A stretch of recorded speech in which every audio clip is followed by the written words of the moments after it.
നമസ്കാരം. എല്ലാ സജ്ജനങ്ങൾക്കും സന്ധ്യാദീപത്തിലേക്ക് സ്വാഗതം.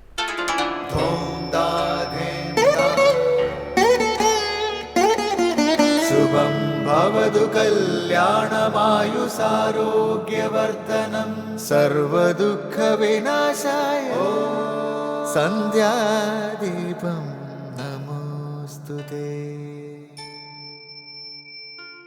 നാമം ജപായനം പുണ്യം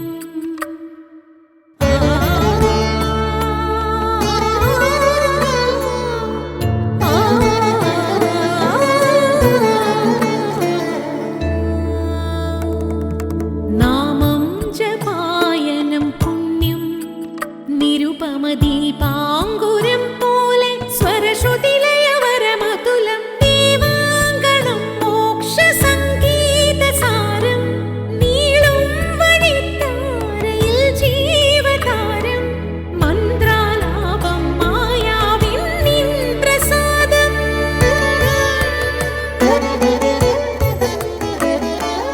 ഇരുൾ നീങ്ങിയുണരുന്ന തെളിനാളദീപം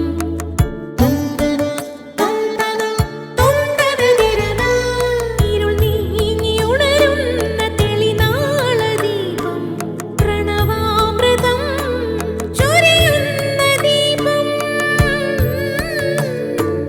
ദീപം ദീപം ദീപം ദീപം സന്ധ്യാദീപം.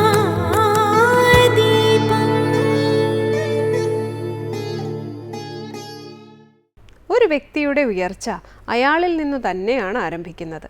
അല്ലെങ്കിൽ അതിനെ ക്ഷയിക്കാനോ തളരാനോ ഒരിക്കലും അനുവദിക്കരുത്. നാം തന്നെയാണ് നമ്മുടെ ബന്ധുവും ശത്രുവും. ഇവിടെ വ്യക്തിവികാസത്തിന് ആവശ്യമായ ചുവടുറപ്പിക്കലാണ് ശ്രീമദ് ഭാഗവതത്തിലൂടെ ഭഗവാൻ ശ്രീകൃഷ്ണൻ അർജുനന് മുന്നിൽ വയ്ക്കുന്നത്. അർജുനൻ അനവധി വിജയങ്ങളും പ്രശസ്തികളും നേടിയ വ്യക്തിയാണ്. ശരീരത്തിനെയും മനസ്സിനെയും വേണ്ട രീതിയിൽ ബലപ്പെടുത്തിയ വ്യക്തിയുമാണ്. നിശ്ചയദാർഢ്യത്തിൽ ഗാന്ധീവവും തപശക്തിയാൽ പാശുപദാസ്ത്രവും ആർജിച്ച ശക്തനാണ് അർജുനൻ. മനഃശക്തി കൊണ്ട് ഉർവശിയുടെ കാമാഭ്യർത്ഥന പോലും നിരസിച്ചവൻ. മുമ്പ് ഏകനായി കൗരവപ്പടയെ തുരത്തി ഓടിച്ചവൻ. പക്ഷേ അതെല്ലാം അന്തിമയുദ്ധത്തിൽ മറന്ന് തളർന്നിരിക്കുന്ന അർജുനനെയാണ് നമ്മൾ കാണുന്നത്. നാം തന്നെ തന്നെ ഇഴകീറി പരിശോധിക്കണമെന്ന് വിഷാദചിത്തനായ അർജുനൻ പഠിപ്പിക്കുന്നു. അല്ലെങ്കിൽ ഉത്തരവാദിത്വത്തിൽ നിന്നും ഒളിച്ചോടുന്ന വ്യക്തിയായി മാറും നമ്മൾ. തുടർന്ന് ഗുരുവചനം കേൾക്കാം. അന്യരുടെ തെറ്റുകൾ പറഞ്ഞു നടക്കരുത്, അവർ എത്ര മോശപ്പെട്ടവരായാലും. സ്വാമി വിവേകാനന്ദൻ. സന്ധ്യാദീപം.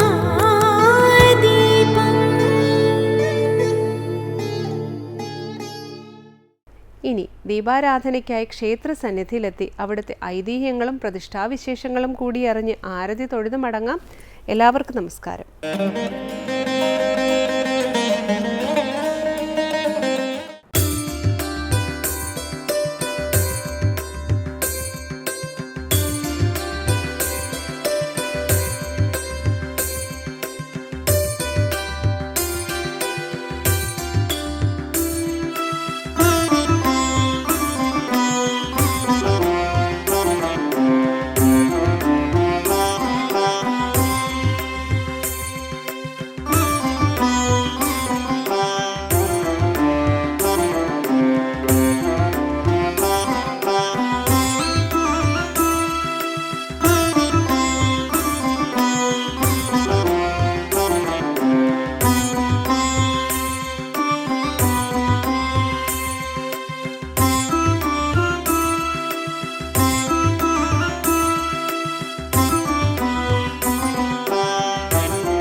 ഒരു കാലഘട്ടത്തിലെ രാജഭരണത്തിന്റെ സ്മൃതികൾ ഉറങ്ങുന്ന വഴികളിലൂടെ തന്നെയാണ് എരുവ ശ്രീകൃഷ്ണസ്വാമി ക്ഷേത്രത്തിലേക്കുള്ള യാത്ര തുടങ്ങുന്നത്.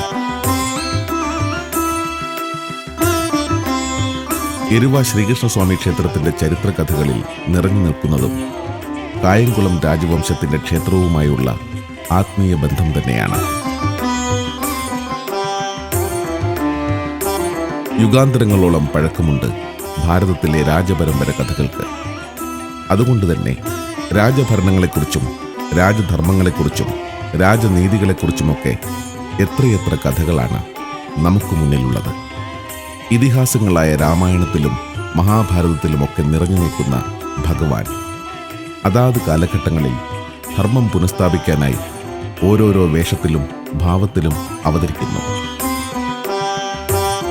അതുകൊണ്ട് തന്നെ ഭാരതത്തിലെ പല രാജവംശങ്ങളുടെയും ചരിത്രവുമായി ബന്ധപ്പെട്ട് എവിടെയെങ്കിലും ഒരു ശ്രീകൃഷ്ണസ്വാമി ക്ഷേത്രവും നിലനിൽക്കുന്നു. അങ്ങനെയെങ്കിൽ ഇതാ ഇവിടെ എരുവ ശ്രീകൃഷ്ണസ്വാമി ക്ഷേത്രവും കായംകുളം രാജവംശത്തിന്റെ കഥകളുമായി കെട്ടുപിണഞ്ഞു കിടക്കുന്നു എന്നത് ഒരു ചരിത്ര സത്യം. പക്ഷേ എരുവ ഗ്രാമത്തിന്റെ ചരിത്രത്തിന് യുഗങ്ങൾക്കപ്പുറത്തെ മറ്റൊരു കഥയുമായും ബന്ധമുണ്ട് എന്നതാണ് മറ്റൊരു മഹാത്ഭുതം. അതും ദ്വാപരയുഗത്തിലെ സാക്ഷാൽ ശ്രീകൃഷ്ണ ഭഗവാന്റെ കാലഘട്ടവുമായി. സർവവ്യാപിയായ ഭഗവാൻ പ്രപഞ്ചത്തിലെ ഓരോ സൂക്ഷ്മ ബിന്ദുവിലും കാലാന്തരങ്ങളില്ലാതെ ഇങ്ങനെ നിറഞ്ഞു നിൽക്കുകയാണല്ലോ. മഹാഭാരത കഥ നടക്കുന്ന കാലത്ത് അർജുനനും കൃഷ്ണനും കൂടി ഈ വഴി നടന്നു പോവുകയുണ്ടായി. ആ കാലത്ത് അമ്പലപ്പുഴ മുതൽ ഇങ്ങോട്ട് എരുവയുടെ കിഴക്കൻ പ്രദേശങ്ങൾ വരെ ഖാണ്ഡവവനം എന്ന മഹാവനമായിരുന്നത്രേ. അഗ്നിദേവന്റെ ഉദരരോഗം മാറ്റുവാനായി ബ്രഹ്മദേവന്റെ നിർദ്ദേശപ്രകാരം മഹാ ഔഷധങ്ങൾ നിറഞ്ഞ ഖാണ്ഡവവനം ഭക്ഷണമാക്കേണ്ടതുണ്ട്. പക്ഷേ ഖാണ്ഡവവനത്തിൽ അധിവസിക്കുന്ന തക്ഷകൻ അഗ്നിയെ തോൽപ്പിക്കുന്നതിനായി ദേവേന്ദ്രന്റെ സഹായം തേടുന്നു. വനദാഹത്തിന് തടസ്സമായി ഇന്ദ്രൻ മഴയുടെ താണ്ഡവം നടത്തുമെന്നായപ്പോൾ അഗ്നിദേവൻ ഭഗവാൻ ശ്രീകൃഷ്ണന് മുന്നിൽ തന്റെ സങ്കടം സമർപ്പിക്കുകയും ഭഗവാന്റെ നിർദ്ദേശപ്രകാരം അർജുനൻ ഖാണ്ഡവവനത്തിന് മുകളിലെ ആകാശത്തിൽ അമ്പെയ്ത് ശരകൂടമുണ്ടാക്കി മഴ തടയുകയും അഗ്നിദേവൻ ഖാണ്ഡവദഹനം നടത്തുകയും ചെയ്യുന്നു. അങ്ങനെ ഖാണ്ഡവവനം എരിയാൻ തുടങ്ങിയ സ്ഥലമാണ് എരുവ എന്ന നാമത്തിൽ അറിയപ്പെടുന്നത്.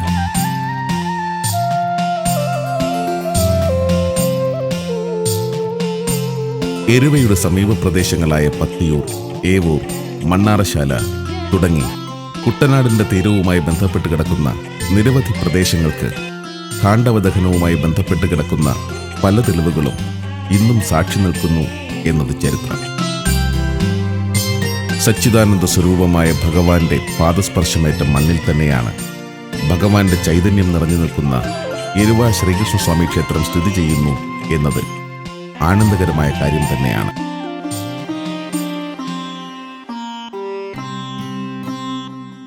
പുരാതന കാലത്ത് എരുവ ക്ഷേത്രം ഇന്നു കാണുന്നതിലും വളരെ വലുപ്പമേറിയതായിരുന്നുവെന്നും അന്നേ സ്വർണ്ണക്കൊടിമരവും മറ്റുമുണ്ടായിരുന്നതായും വിശ്വസിക്കപ്പെടുന്നു. മാർത്താണ്ഡവർമ്മയുടെ ആക്രമണകാലത്ത് കൊടിമരം വെട്ടി പടിഞ്ഞാറ് വശത്തുള്ള വലിയ ചിറയിൽ നിക്ഷേപിച്ചതായി പഴമക്കാർ പറഞ്ഞറിവുണ്ട്. എരുവയിലെ ഈ വിശാലമായ കുളത്തിനടിയിൽ മണ്ണ് മൂടപ്പെട്ട് കൊടിമരം കിടപ്പുണ്ട് എന്നാണ് വിശ്വാസം.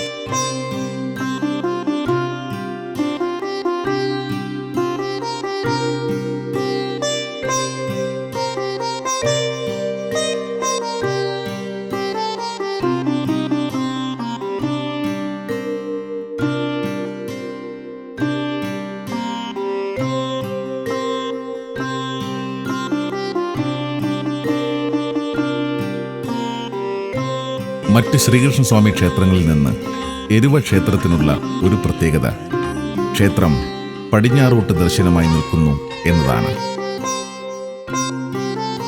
സാധാരണ ഭഗവാന്റെ ഉഗ്രമൂർത്തി ഭാവങ്ങളാണ് പടിഞ്ഞാറോട്ട് ദർശനമായി വരിക. ആദ്യകാലത്ത് കായംകുളം രാജാവ് ഉപാസിച്ചിരുന്നത് നരസിംഹ രൂപത്തിലുള്ള പ്രതിഷ്ഠയായിരുന്നുവെന്നും നൂറ്റാണ്ടുകൾക്ക് മുൻപ് ക്ഷേത്രം പുതുക്കിപ്പണിതപ്പോൾ ഉഗ്രമൂർത്തികൾക്കെന്ന പോലെ പടിഞ്ഞാറോട്ടുള്ള ദർശനത്തിൽ ചതുർബാഹുവായ വിഷ്ണു വിഗ്രഹം പ്രതിഷ്ഠിച്ച് പൂജിക്കുവാനും തുടങ്ങി. അന്നു മുതൽ ഭഗവാനെ ഉണ്ണിക്കണ്ണനായി സങ്കല്പിച്ച് ഭക്തജനങ്ങൾ ആരാധിക്കുവാൻ തുടങ്ങിയെന്നുമാണ് പറയപ്പെടുന്നത്.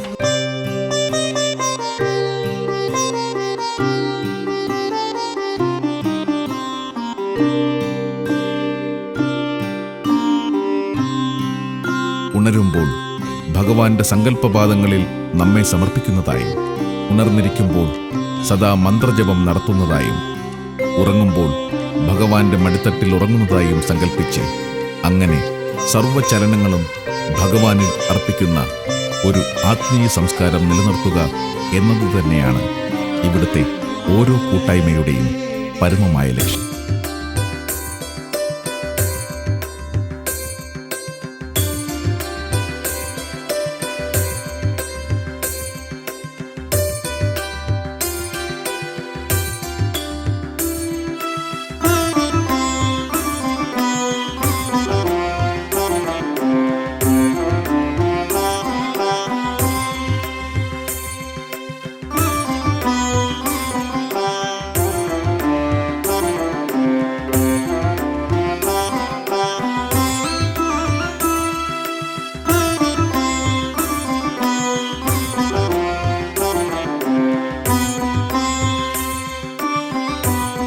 ദീപങ്ങൾ തെളിഞ്ഞു തുടങ്ങി. പ്രദോഷ പൂജയ്ക്കുള്ള ഒരുക്കങ്ങളായി.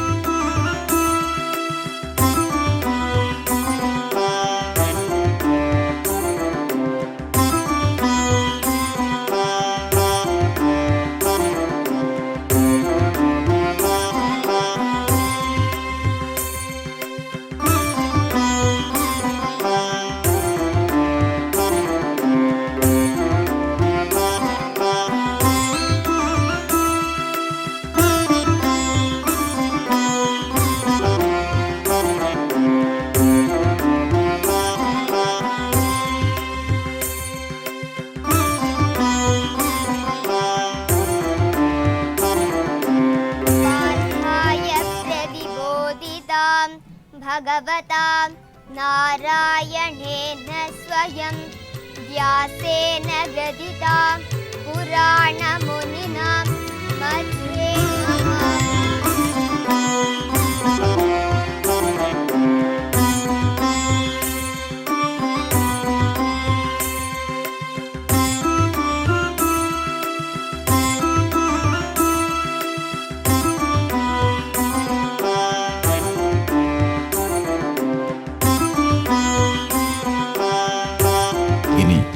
ഇന്ദ്രിയങ്ങളിൽ നിന്ന് ഭഗവാന്റെ രൂപം ആത്മാവിലേക്ക് ലയിച്ചു ചേർന്ന് പരമാത്മാവിനെ അറിയാനുള്ള യാത്രകളുടെ തുടർച്ചയെന്നോണം ഭഗവാന് മുന്നിൽ തൊഴുകൈകളുമായി നിൽക്കാം.